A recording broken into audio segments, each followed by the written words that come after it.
sign, Capricorn, Taurus, and Virgo. Kumusta po kayo guys?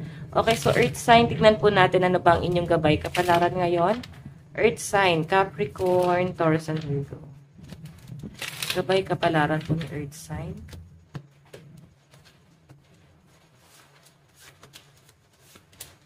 Okay, so Earth sign, nakikita ko sa inyo para bang, ano ba to? Puro pagpapatawad na lang ata yung ginagawa sa inyo ng person mo. May nakikita ko ditong past person na parang gustong bumalik sa inyo. Or pwedeng isang tao, kung hindi naman to guys, relationship mo sa isang tao. Pwedeng relationship mo sa kamag-anak, sa kaibigan, sa katrabaho, or naging malapit sa inyo. Parang nagre-reach out sa inyo or gustong mag-reach out sa inyo guys. May nakikita ko na malaki ang kasalanan sa inyo na tong taong to. At parang gusto nila guys humingi ng tawad. So, 10 of diamond, guys. Nakikita ko sa'yo na para bang dumidistansya ka kasi parang mas magpo-focus ka sa pera mo. Or kung may business ka, guys, parang ang mga earth sign, guys, gusto na lang nilang tumayo sa kanilang sariling mga paa. Yun po yung pinapakita sa akin dito, no?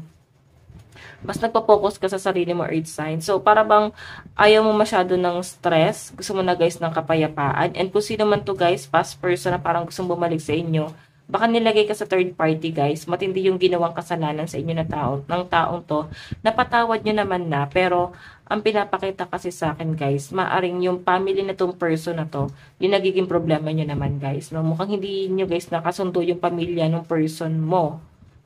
Okay? Okay, so parang lagi ka nagpapatawad guys sa mga taong nanakit sa inyo. Okay lang naman yun guys, pero mas maganda dito guys, magpatawad tapos huwag nyo na guys, anuhin pa, parang papasukin pa sa buhay nyo.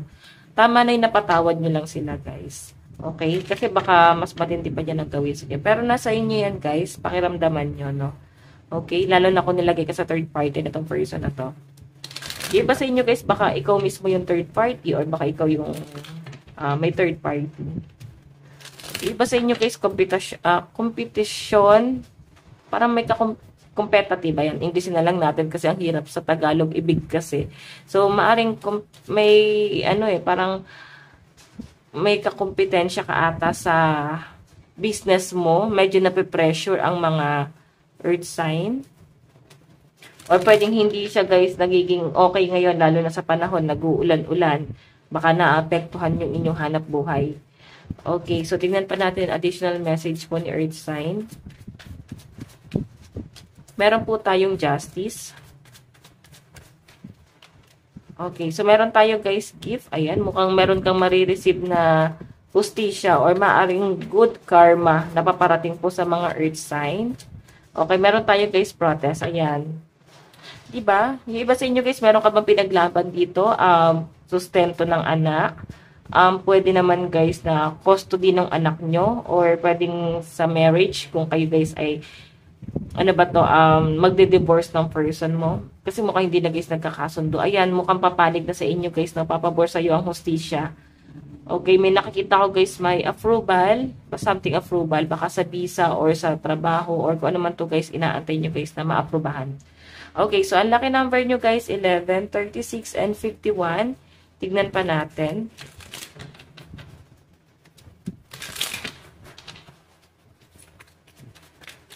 Tignan pa natin guys. Pagdating sa love life mo, love life mo ni Earth sign.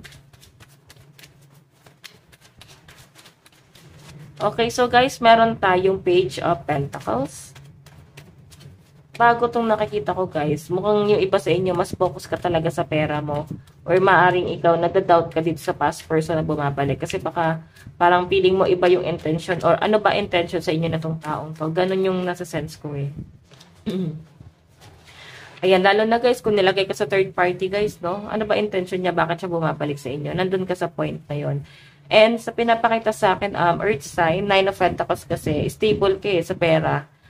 Siguro na inutakan ka nito or pinirahan ka nitong taong to or baka feeling mo guys pinagnakawan ka niya or may bisyo tong taong to. Kung siya naman guys yung breadwinner talaga or siya yung kumikita sa inyong dalawa, so I think feeling mo guys hindi ka naman niya guys binibigyan or para feeling mo pinagdamutan ka niya sa pera. Nandun ka sa point na yon. Okay? So, tignan pa po natin, guys. Tignan pa natin, okay, ito pala. Ayan, pagdating sa love life mo, parang inisahan ka nito eh. So, maging matalino ka, guys. Mukhang pera yung pinagtatalunan nyo or mas nagiging matalino yung isa. Ganon. May tumatalikod na eh. So, pagdating naman, guys, sa inyong kaperahan po ni Earth sign. Okay, so guys, stable. Maganda yung nakikita ko, no? Nagtitipid, the lovers, may tumutulong ata sa inyo, guys. The Fool, meron dito, guys, new beginning, connection mo, guys, sa ibang tao. Or pwede, guys, may past person na bumabalik sa'yo. Pero okay ka na, guys, sa financial mo. Baka may iba ka ng karelasyon ngayon. Nabigyan ka na, guys, ng bagong, pag-asa, magandang daloy ng pera, tapos new beginning din sa person mo. So, I think, guys, nandun ka sa point na, mas wino-work out nyo, guys, yung, yung relationship mo din sa taong to. And ganun, guys, yung person mo. Kasi new beginning, so someone new, etong nasasagap ko, guys. And magaling siya, guys, lalo na pagdating sa pera. Or baka siya, guys, yung nagbibigay sa inyo ng pera. Stable ka eh. Iba sa inyo, guys, ito maaring partner mo. Hindi naman, guys, partner na parang karelasyon. Pwedeng kaibigan, kapamilya, basta nakakasundo nyo, guys, marunong mag-manage ng pera. Ganun po. So, tignan natin pagdating naman, guys, sa inyong pagdating naman sa inyong trabaho. Pagdating sa inyong trabaho. So, meron tayong justice. So, alam nyo, guys, ito may nakikita ko new beginning din sa inyo. Maaring may na-aprobahan. Visa ba to? Kasi ito, guys, may documents. Basta may something na approval na paparating dito, guys. Pwedeng visa. May travel ako nakikita sa inyo, guys. Meron kayo marireceive na message. And new beginning, the Fool kasi, guys, new beginning din to. Tapos yung bottom of the deck nyo, guys. Mukhang nag-aantay ka na lang, guys, ng schedule. Okay, and maganda yung opportunity na paparating po sa mga earth sign. Ang problema lang, guys, meron kang tinitignan dito na isang tao. Medyo nahabag ka sa taong yon. Parang feeling nyo, guys, nakakonsensya or nagigilty ka. Hindi naman siguro, guys, nakakonsensya kasi wala ka naman siguro, guys, ginawang mali dito sa taong to. Baka nagigilty ka lang na parang iniwan mo na siya. Kasi parang siya yung negative energy, guys. Ayan, no? Siya yung negative, eh. Nai-stuck ka, eh.